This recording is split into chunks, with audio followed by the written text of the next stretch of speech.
nag-yellow sa amin. Pero dito winalisan ito ng mister ko yung yellow. Ayan, pinaandar na yung sasakyan. Winalisan na rin yan.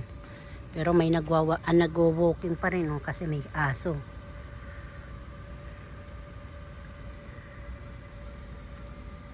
Lamig. Makapag-video lang eh. Ayan oh. Yung snow. Buti maano lang siya mga kababayan. Manipis. Yan, nagtutubig agad. Kasi kahapon, wala pa yan. Puros asin. Ganyan po yan pag may asin agad. Yung kalsada, yan, nagtutubig na agad yung mga kababayan.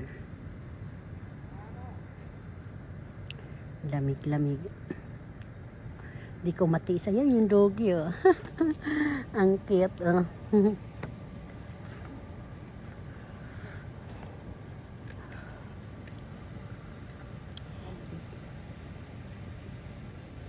Ko na inano, baka mamaya sabihin inibidyohan na. Ay, mga kababayan, oh, sige na po mga kababayan. Ano tayo?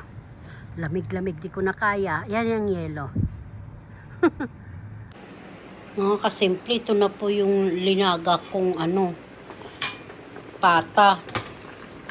Di ko na pinakita. Basta pinakulang ko lang ito ng tubig. Tapos tinapong ko yung pag pinakuluan. Tapos yung ginisa ko na siya konti dito mga kababayan. Pagpata. Ilalagay ko na. Malambot na siya. Ilalagay ko na yung Ay, dapat to pala mga kababayan. Lalagyan ko ng dahon ng laurel. Mamaya na po. Titikpan muna natin. Puti yung sabaw. Heyaw ko na ilagay ng sinigang. Laga na lang muna. Ang sarap. Ang sarap po. Yung naubos ko. Tingnan natin mga kababayan muna kung okay na ba yung Kuha ko ng tinidor. Sorry. Malikot ang kamera ko, ha.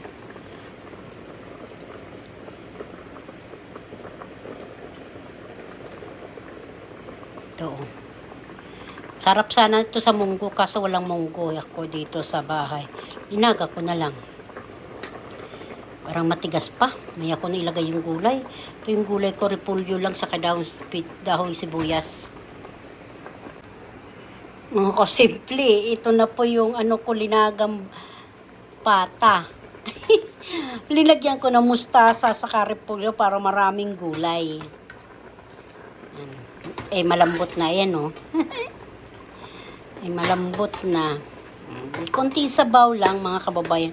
May ulam ka na, marami ka pa gulay, di healthy ang abutin natin dito. Hindi ko siya masyado lulutuin dahil papait yan yung mustasa. Ganyan kayong mga kababayan. Pag kumulo, okay na po yan. Kinikilaw nga yan eh. Paano po? Kain na tayo. Gunugutom na ako. Off na natin yan. Kukuha ako ng sabaw. Pag naubos ang sabaw mga kababayan, layo-layo natin kasi umaano yung usok. Nagmamuis yung kamera natin sa cellphone. Ayan. Konting sabaw lang mga kababayan para lalong nararamdaman natin yung ayan. Oh, di ba? Parang ginisa mo lang yung mustasa sa kayong repolyo. Ito yung ulam namin mga kababayan, mga kasimple, mga ma'am and sir, dito sa Amerika. Ito ang tanghalian namin. Linggo kasi dito mga kababayan, ha? Dito sa amin. Dahil alauna na ng ng tanghali, hapon na nga, good afternoon na. And okay na yung pitong. Linaga ko siya, alas 10, tapos nabutan alauna. Oh, gaano kalambot to. Mas may sibuyas po yan mga kababayan. Diba?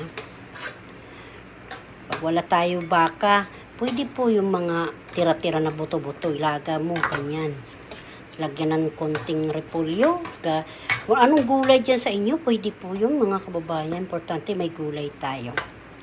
Paano po? Kakain na po si Simple.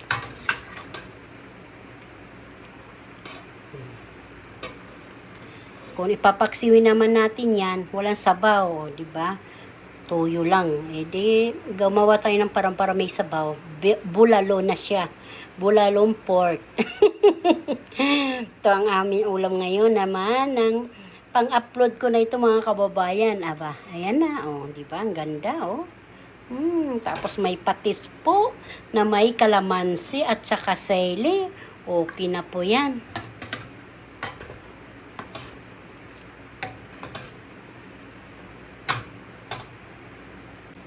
Ayan na yung hitsura na luto. Yung na-off ko na yung kalan. Yung apoy mga kababayan. Yan na hitsura ng linaga ang baka. Baka, baboy na pata. Ganyan na po. Diba? Simple lang, pero nakakabusog yan, mga kababayan, aba. Kahit hindi po kayo kumain yan ng pork, kain lang kayo ng sabaw sa kagulay. Sarap din yung kangkong, talbos. Eh, yung sa akin naman po mga kababayan, mga ma'am, ang gulay ko dito sa repolyo, saka mustasa. Ayan, pinagsabay ko na.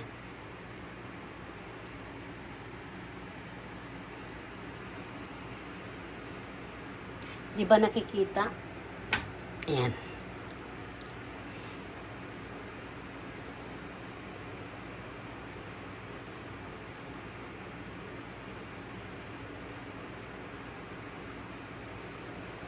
Kakain ako mamaya-maya. Inano ko muna. Maghanap muna ako ng sili labuyo. May patis kasi dito eh. May kalamansi din.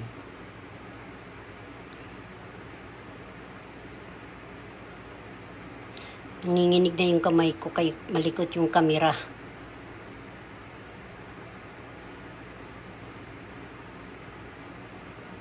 Sayang ilalagay ko na siya sa freezer mga kababayan. Naluhalo ko lang kasi siyempre matagal sa rep. Yung tamis niya nandun na sa ilalim. Silalagay ko sa freezer. Ito paglalagyan ko para hindi masira ba. Ito paglalagyan ko mga kababayan. 5 yan ng ganyan. Mga hugas na po yan. Pinag-anuhan po yan, linagya. Yung, di ba pag bumili ka ng coffee meat, tinatanggal ko lang yung pangalan. Tinatabi ko yan eh. Gaya nga dito, may mga tira-tira. May magagamit ko na siya ganito. Kaya pag ganito kayo mga kababayan, pag gaya yung bibili kayo, tabi nyo na lang, tanggalin nyo lang yung pangalan. Malay mo, gagawa ka ako mga pagkain, biskwit na hindi nauubos, ay paglalagyan ka. Ako ganyan. Kontra bibili pa tayo sa grocery. Pag tumagal-tagal na 5 buwan, charot, tapon mo na. Sige mga kababayan, magluluto din ako ng linagang baka. Baka, linagang patang baboy naman. Ay, nako, baboy na naman. Sige po mga kababayan.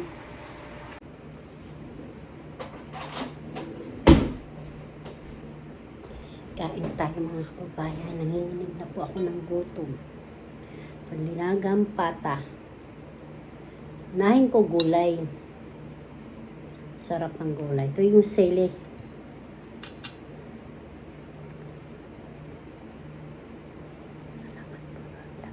Kain tayo. Kain kayo mga kababayan.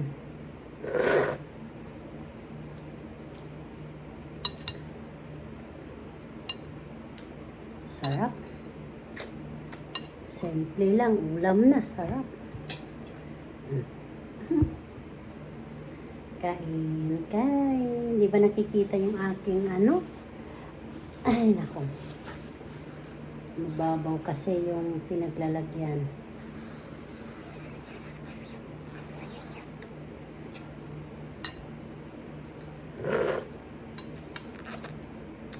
Sarap po. Kasi yung mustasa.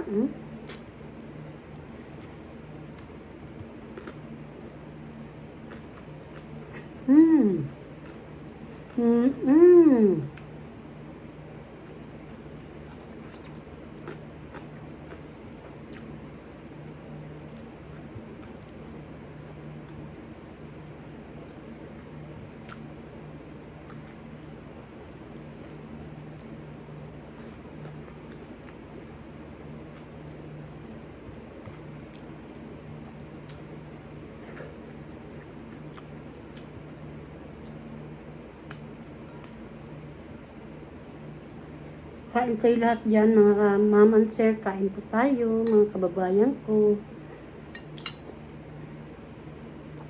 Lahat, pati nandiyan sa bukid. Kain kayo. Kain na lang si Simple.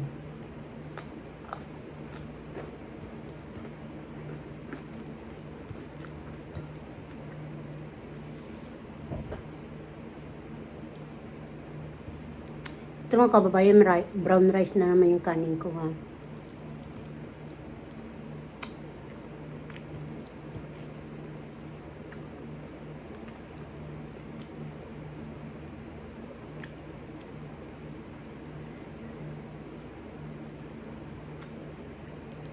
Hindi naman siya masyadong lamog, hindi naman siya masyadong matigas. May nangunguya ka pa.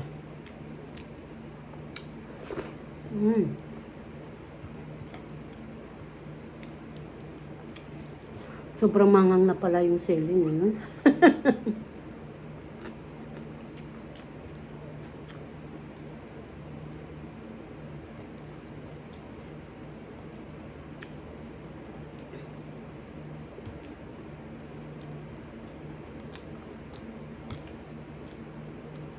Lalagyan ko ulit siya ng ano, kababayang gulay. May gulay pa yan. Mustasa doon. Sarap. Magustuhan ito ng mister ko.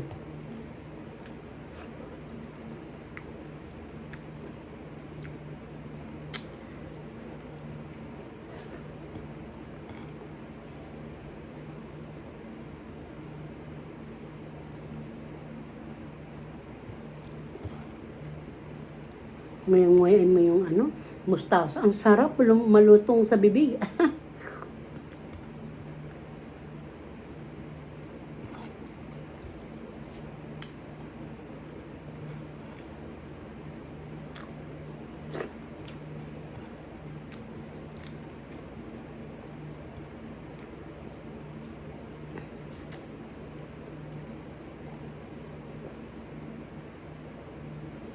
Ay, salamat po Lord. Marami pong salamat mga kababayan. Busog na naman si Ate B sa Simpleng Buhay USA. Happy lang tayo mga kapamilya, mga kapuso. O, paano? Tapos na po uli si Simple kumain ng linagang baboy na pata. Nagkamay.